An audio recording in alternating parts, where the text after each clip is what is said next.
Hello everyone, I hope you're doing good and staying safe. Welcome to another interesting tutorial on SQL Databases by SimpliCode. But before we get started, if you're new to the channel and haven't subscribed yet, make sure to subscribe to our channel SimpliCode to stay updated with all the latest tech content. And hit that bell icon to never miss an update from us. So without any further delay, let's get started with today's topic. Firstly, let us discuss the agenda for today's session. We'll start the tutorial by understanding what SQL databases are and look at some popular SQL databases. After that, we'll discuss how to create an SQL database in MySQL Workbench. Next, we'll see how to select the database in MySQL. And finally, we'll discuss how to delete the already created database as well. What is SQL database? A database in general is a collection of organized data for easier access so that it can be managed and stored effectively. As far as SQL databases are concerned, a relational database is used to store and manage all the data in the form of tables.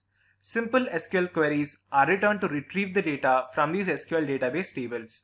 In a nutshell, you can say that SQL is used to connect with the databases as it directly interacts and communicates with the database to retrieve the information stored in tables.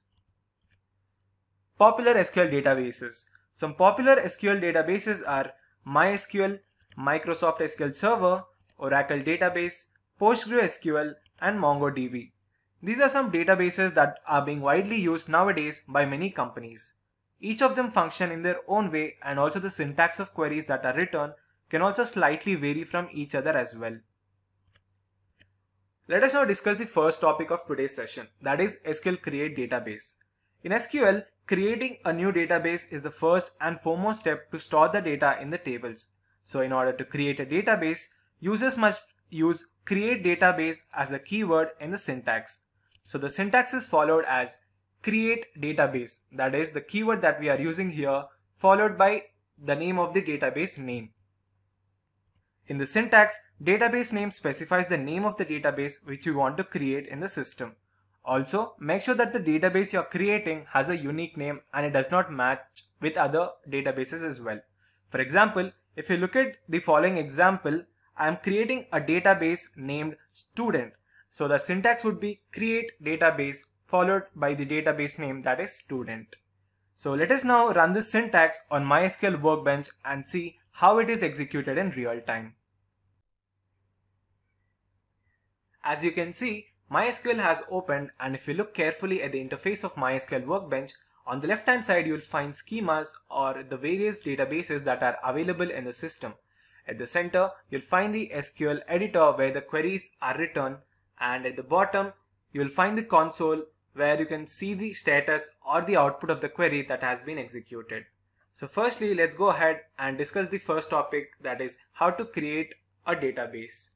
Let's say if you want to create a new database project, so the create database statement would be as followed.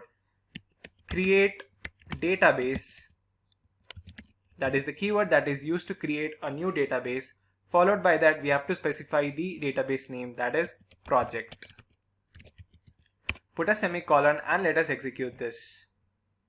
As you can see, our database project has been successfully executed, and if you refresh the schema, you will find the database name as project. So in this way you can create a new project, and just for confirmation, if you want to check the database is created or not, you can check it in the list of databases by using show databases keyword. So let us see and execute this.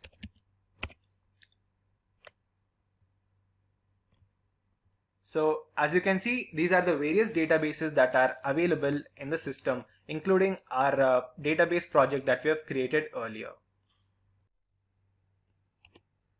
Let us now discuss our next topic, that is how to select a database.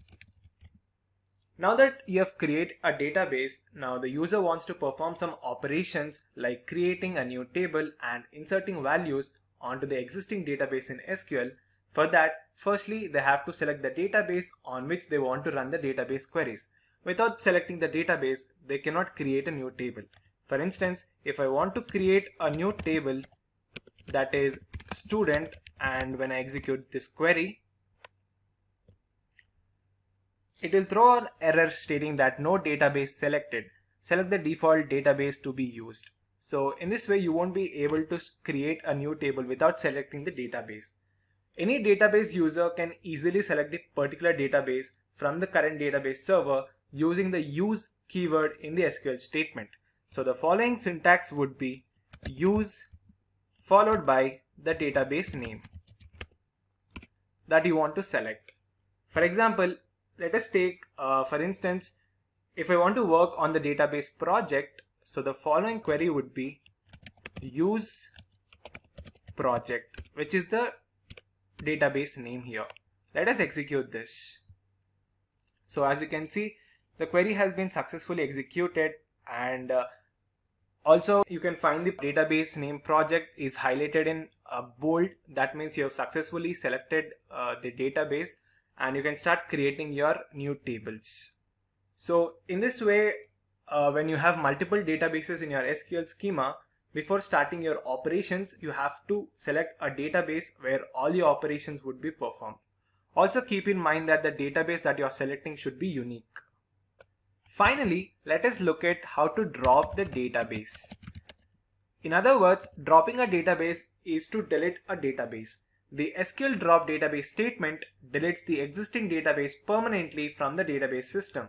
That means the statement deletes all the data and the tables that are stored in the database. So let us now look at the syntax of the drop database. The syntax is followed as drop database followed by the database name, that is project. Here in this SQL syntax, we have specified the name of the database which we want to delete permanently from the database system after the drop database keyword. And let us execute this and see the output. As you can see, the database has been dropped, and even at the left hand side, if you look at the schemas, database project has been deleted successfully. So in this way, you can delete a database using drop database statement, but be careful before using this operation, because by deleting an existing database, it would result in complete loss of information stored in the database. With that, we have come to the end of today's session. These were some following queries on SQL databases. Thank you for watching the video. I hope you guys found this tutorial useful and informative. If you have any further queries regarding any of the topics covered in the tutorial, feel free to let us know in the comment section below, and a team of experts will be more than happy to resolve all your queries. Until next time, stay safe and keep coding.